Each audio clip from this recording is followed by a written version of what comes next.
Hello everyone, मेरा नाम है Vishal and welcome to the coding space. तो इस वीडियो में हम लोग बात करेंगे बेसिक्स ऑफ शेप्स की P5JS में कि कैसे आप डिफरेंट टाइप की शेप क्रिएट कर सकते हो P5JS के वेब एडिटर को यूज करके।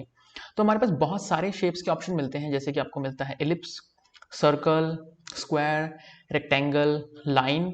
इसके अलावा भी आप ट्रायंगल और पेंटागन ऐसी शेप्स भी क्रिएट कर सकते हो, लेकिन बेसिकली हम यही शेप्स को नॉर्मली यूज करते हैं प्रोग्राम्स में। तो सबसे पहले हम क्रिएट करते हैं एक सर्कल को। तो सर्कल क्रिएट करने के लिए हमारे पास ऑप्शन है इलिप्स।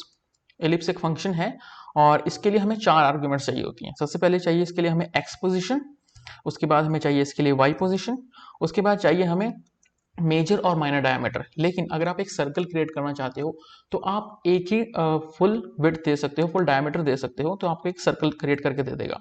तो 50। और जब मैं इसको रन करता हूं तब यहाँ पे मुझे मिलेगा एक सर्कल जो जिसका डायमीटर जो है वो 50 है।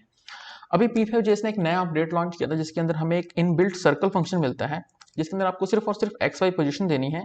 लेट्स से 150, 150 और लेट्स से 20।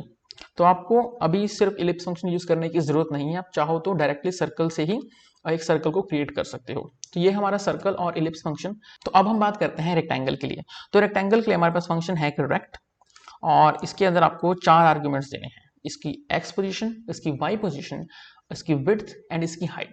तो सबसे पहले हम लेते हैं इसकी एक्स पोजीशन, लेट्स से 50 और लेट्स से 50, और इसकी विड्थ हम रखते हैं 100 और इसकी हम हाइट रख लेते हैं 20।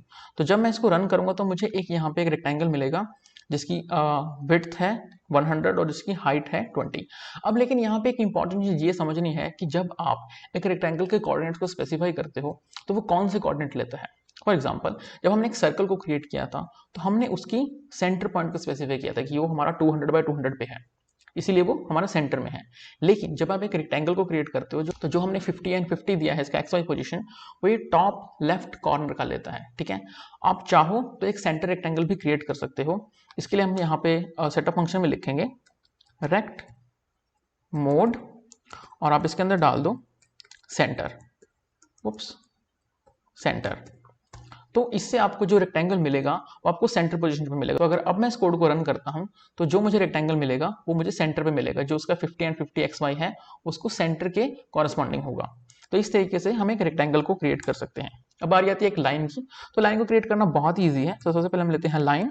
इसके लिए हमें चाहिए 4 points, x1 y1 x2 y2। तो x1 ले लेते हैं हम 100 और y1 भी हमारा 100 होगा, और x2 ले लेते हैं हम लेट्स से 350, और हम जो हमारा y2 है उसको भी हम ले लेते हैं 350। तो एक स्ट्रेट लाइन आएगी ऐसे डायगनली। तो ये है हमारी एक स्ट्रेट लाइन। अब यहाँ पे एक इंपॉर्टेंट चीज समझनी ये जरूरी है जब भी आप शेप्स के साथ काम करते हो कि आपने शेप्स को किस ऑर्डर में प्रोग्राम किया है। सबसे पहले आपने लिखा है एलिप्स, तो सबसे पहले हमारे कैनवस के ऊपर है एलिप्स, उसके ऊपर हमारा है सर्कल, उसके ऊपर है हमारा रेक्टेंगल, और उसके ऊपर है हमारी लाइन। तो ये ऑर्डर इसका बहुत बहुत बहुत इंपॉर्टेंट होता है।